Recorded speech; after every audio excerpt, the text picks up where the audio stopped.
اچھا، تو کامیابی یا جسے ہم جیت کہتے ہیں، یہ خواہش تو سب میں ہوتی ہے نا؟ جی بالکل، ایک عالمگیر جذبہ ہے، ہر کوئی جیتنا چاہتا ہے۔ چاہے وہ کھیل کا میدان ہو، دفتر ہو یا زندگی ہو۔ لیکن میں یہ سوچ رہی تھی کہ کیا جیت کا مطلب ہمیشہ یہی ہوتا ہے کہ کوئی دوسرا ہارے، یا اس کا کوئی گہرا مطلب بھی ہے؟ یہی تو سب سے اہم سوال ہے۔ آج ہم اسی سوال کی تہ تک پہنچنے کی کوشش کریں گی۔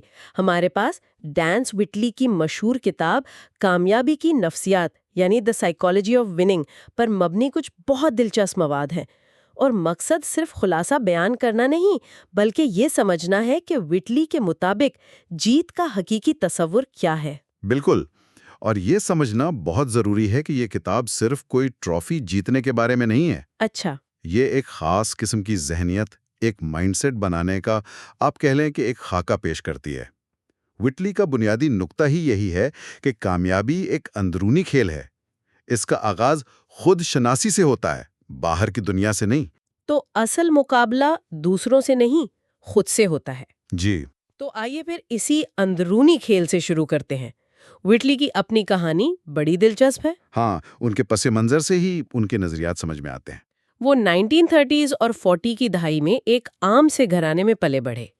بچپن میں والد الگ ہو گئے اور ان کی پرورش میں ان کی دادی اور اساتذہ کا بڑا ہاتھ تھا۔ جی خاص طور پر ان کے 8ویں جماعت کے ایک استاد نے انہیں ایک کتاب دی، ایز اے مین تھنکس، اور وہ کہتے ہیں کہ اس کتاب نے ان کی سوچ کا دائرہ ہی بدل دیا۔ اور یہی پس منظر ان کے پورے فلسفے کی بنیاد بنتا ہے۔ ان تجربات نے ہی انہیں سکھایا کہ جیت صرف مرتبہ یا پیسہ حاصل کرنے کی دوڑ نہیں ہے۔ تو پھر کیا ہے؟ اس کا اصل مطلب ہے ذاتی ترقی کرنا، مشکلات کے سامنے ڈٹ جانا یعنی لچک دکھانا، اور دوسروں کی زندگیوں میں کوئی مثبت کردار ادا کرنا۔ لیکن یہاں ایک دلچسپ سوال پیدا ہوتا ہے۔ ہمارے مواد میں کچھ دوسرے مفکرین کا بھی حوالہ ہے، جیسے ول ڈورانٹ اور ابراہم ماسلو۔ جی ان کا کہنا ہے کہ کامیابی کی تعریف ہر ایک کے لیے الگ ہو سکتی ہے، اور سماجی مرتبہ حاصل کرنا اور ذاتی ترقی یہ دونوں ساتھ ساتھ بھی چل سکتے ہیں۔ یہ ایک بہترین سوال ہے۔ کیا ہمیں ان دونوں میں سے کسی ایک کا انتخاب کرنا پڑتا ہے؟ ہاں، کیا ایک کامیاب بزنس مین روحانی طور پر ترقی نہیں کر سکتا؟ دیکھیں، یہ ایک دوسرے کی ضد نہیں ہے۔ وٹلی کا زور اس بات پر ہے کہ آپ کی بنیاد کیا ہے۔ بنیاد؟ اگر آپ کی کامیابی کی عمارت صرف بیرونی چیزوں پر کھڑی ہے، جیسے پیسہ، شہرت، تو وہ بہت کمزور ہوگی، ایک جھٹکے سے گر سکتی ہے۔ لیکن اگر اس کی بنیاد مضبوط اندرونی اقدار اور ذاتی ترقی پر ہے، تو بیرونی کامیابیاں اس کا ایک قدرتی نتیجہ بن جاتی ہیں، مقصد نہیں۔ اچھا، تو یہ ترتیب کا فرق ہے، انتخاب کا نہیں۔ بالکل۔ ٹھیک ہے، تو اگر جیت کا مطلب خود کو بہتر بنانا ہے تو سوال یہ ہے کہ یہ کیسے جائے؟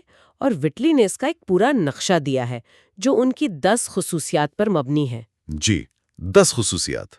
ہم ان 10 کے 10 پر بات تو نہیں کریں گے، لیکن ان میں سے 3 سب سے اہم خصوصیات پر گہرائی میں بات کرتے ہیں، جو میرے خیال میں اس پورے فلسفے کی بنیاد ہیں۔ بالکل، کیونکہ یہ سب آپس میں جڑی ہوئی ہیں۔ تو پہلی اور سب سے بنیادی کڑی ہے مثبت خود توقع، یعنی اپنے آپ سے اچھی امیدیں وابستہ کرنا۔ جیسے ہر صبح اس یقین کے ساتھ اٹھنا کہ آج کچھ اچھا ہوگا۔ لیکن یہاں ایک سوال ہے، صرف اچھا سوچنے سے حقیقت کیسے بدل سکتی ہے؟ اگر حالات واقعی خراب ہوں تو کیا یہ خود کو دھوکہ دینا نہیں ہے؟ یہ ایک بہت عام غلط فہمی ہے۔ ویٹیلٹی کا مطلب حقیقت کو نظر انداز کرنا نہیں ہے۔ تو پھر کیا ہے؟ اس کا مطلب ہے کہ آپ اپنا فوکس مسائل سے ہٹا کر ممکنہ حل پر لے آئیں، اور اس کے پیچھے صرف فلسفہ نہیں، ٹھوس سائنس ہے۔ سائنس؟ وہ کیسے؟ جب ہم امید کرتے ہیں یا مثبت سوچتے ہیں تو ہمارا دماغ اصل میں کچھ کیمیکلز خارج کرتا ہے، جیسے ڈوپامین، جو ہمیں توانائی دیتے ہیں۔ اسی کو نیورو کیمسٹری کا اثر کہتے ہیں۔ واہ!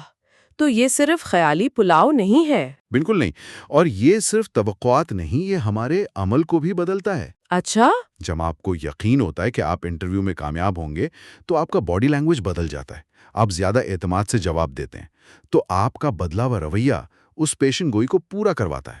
یہ تو بہت گہری بات ہے، اور یہ ہمیں دوسری اہم خصوصیت کی طرف لے جاتی ہے، مثبت خود تصویری اور خود اعتمادی۔ یعنی اپنے بارے میں آپ کی اپنی رائے کیا ہے؟ جی، یہاں سٹیون کووی کا ایک بہت زبردست حوالہ ہے۔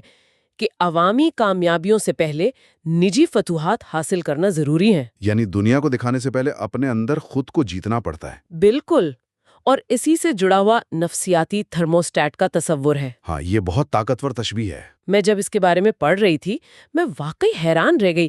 یہ نفسیاتی تھرموسٹیٹ والی مثال تو کمال کی ہے نا؟ مطلب جیسے اے سی کا تھرموسٹیٹ کمرے کو ایک خاص درجہ حرارت پر رکھتا ہے۔ بالکل اسی طرح ہمارے دماغ میں بھی ایک سیٹنگ ہے جو ہمیں ہماری اوقات میں رکھتی ہے۔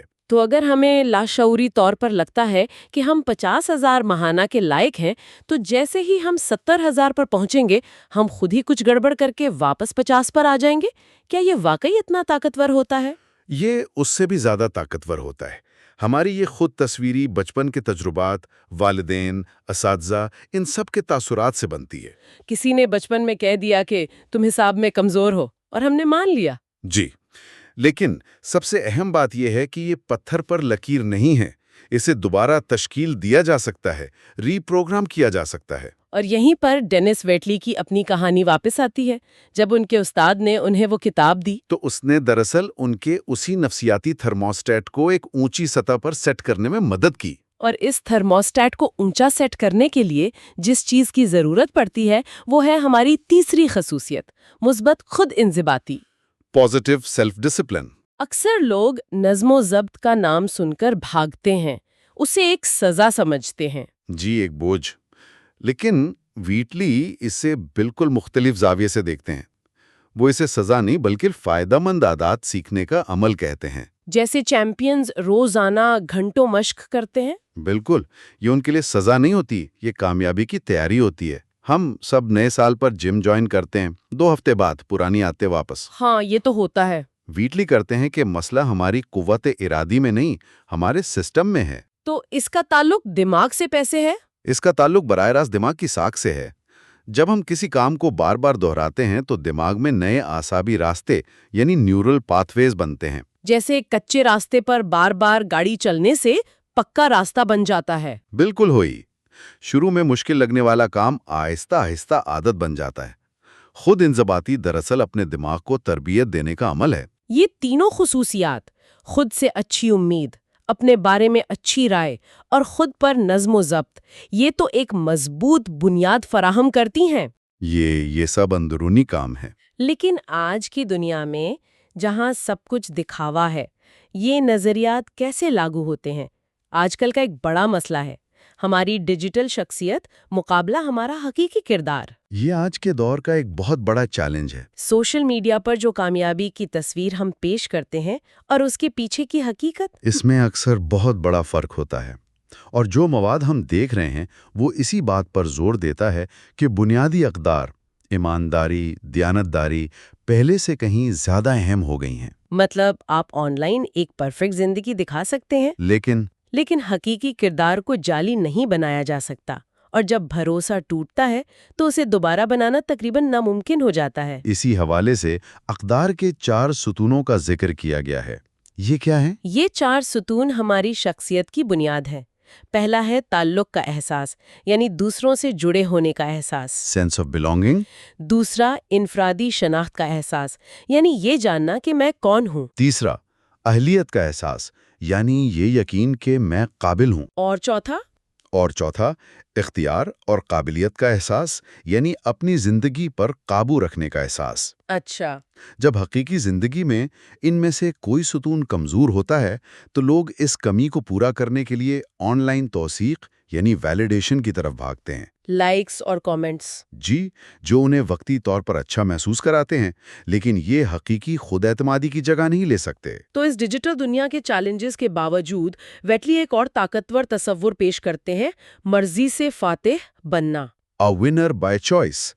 وہ کہتے ہیں کہ زندگی ایک خود کرنے والا پروگرام ہے۔ A do it yourself program۔ جی، یعنی ہم اپنی زندگی کے معمار خود ہیں۔ یہ بات اس استحقاق یا انٹائٹلمنٹ کی ذہنیت کے بالکل برعکس ہے، جہاں لوگ کوشش کے بغیر کامیابی کی توقع رکھتے ہیں۔ بالکل۔ اور اس تصور کو سمجھنے کے لیے سکون کی دعا یا سیرینٹی پریئر کا نظریہ بہت مددگار ہے۔ اس کا مفہوم کیا ہے؟ مجھے وہ چیزیں قبول کرنے کی طاقت دے جو میں بدل نہیں سکتا، جو بدل سکتا ہوں انہیں بدلنے کی ہمت دے، اور اور ان دونوں کے درمیان فرق جاننے کی حکمت عطا فرما۔ جی، یہاں ایک باخبر انتخاب اور ایک غیر سوچے سمجھے موقع کے درمیان فرق واضح ہوتا ہے۔ ہارنے والے زندگی کو موقع پر چھوڑ دیتے ہیں، قسمت میں ہوا تو مل جائے گا، جبکہ فاتح سوچ سمجھ کر انتخاب کرتے ہیں۔ وہ اپنی توانائی ان چیزوں پر صرف کرتے ہیں جن پر ان کا اختیار ہے، جیسے ان کے خیالات، ان کے رد عمل اور ان کی کوششیں۔ تو اگر ہم آج کی گفتگو کو سمیٹیں تو پہلا نقطہ یہ ہے کہ جیت صرف بیرونی فتح نہیں بلکہ یہ ایک اندرونی ترقی کا عمل ہے۔ بالکل۔ دوسرا، یہ کوئی اتفاق نہیں بلکہ یہ مخصوص سیکھنے کے قابل خصوصیات پر مبنی ہے۔ جی، اور عادات پر۔ اور تیسرا اور شاید سب سے اہم یہ کہ حقیقی فاتح بننے کے لیے ہمیں اپنی زندگی اور اپنے انتخاب کی ذاتی ذمہ داری قبول کرنی پڑتی ہے۔ صحیح۔ اور میرا حتمی تجزیہ یہ ہے کہ ویٹلی کے یہ اصول آج ڈیجیٹل خلفشار کے دور میں پہلے سے کہیں زیادہ متعلقہ ہو گئے ہیں۔ اصل چیلنج عوامی کامیابیوں سے پہلے اپنے اندر نجی فتوحات حاصل کرنا ہے، خود پر قابو پانا، اپنی اقدار کی وضاحت کرنا اور اپنے کردار کو مضبوط بنانا۔ یہی حقیقی جیت ہے۔ جی، باقی سب کچھ اس کا نتیجہ ہے۔ چلیں گفتگو کا اختتام ایک سوچنے پر مجبور کرنے والے خیال کے ساتھ کرتے ہیں۔ ضرور۔ اس مواد میں یہ ذکر ہے کہ ہمارے دن کے پہلے اور آخری 15 منٹ ہماری ذہنیت پر سب سے گہرا اثر ڈالتے ہیں۔ جی، یہ بہت اہم نکتہ ہے۔ تو سوال یہ ہے کہ اگر جیت واقعی اندر سے شروع ہوتی ہے تو کوئی شخص اپنے دن کے پہلے 15 منٹ میں ایسی کون سی ایک چھوٹی سی تبدیلی لا سکتا ہے جو کامیابی کے لیے اس کے نفسیاتی تھرموسٹیٹ کو ایک بلند سطح پر سیٹ کر دے؟